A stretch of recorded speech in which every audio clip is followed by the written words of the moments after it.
ठिकाण हे काही कारणास्तव बंद करणे हा त्याच्यावरचा उपाय नाही. शासनाने ठरवलं तर काहीही होऊ शकतं.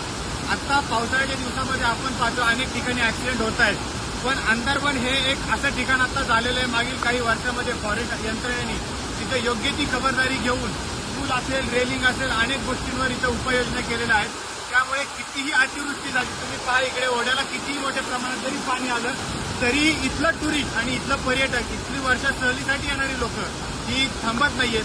तर यासाठी खरंच ज्या यंत्रणेने जी इथे उपाययोजना केली आहे अशीच प्रत्येक पर्यटन ठिकाणी व्हावी एवढीच अपेक्षा आहे. आणि हा मेसेज आपण जास्तीत जास्त लोकांपर्यंत पोहोचवा, जेणेकरून अशा सह्याद्रीमधल्या अनेक माउंटेन रेंजमध्ये अशा सुविधा उपलब्ध होतील आणि पुढच्या भविष्यात येणारे ऍक्सिडेंट हे टाळले जाऊ शकतात. जिथे गरजेचं आहे त्या ठिकाणी त्यांची फॉरेस्टची टीम उभी केलेली आहे. त्यामुळे पर्यटन हे दिवसेंदिवस जास्त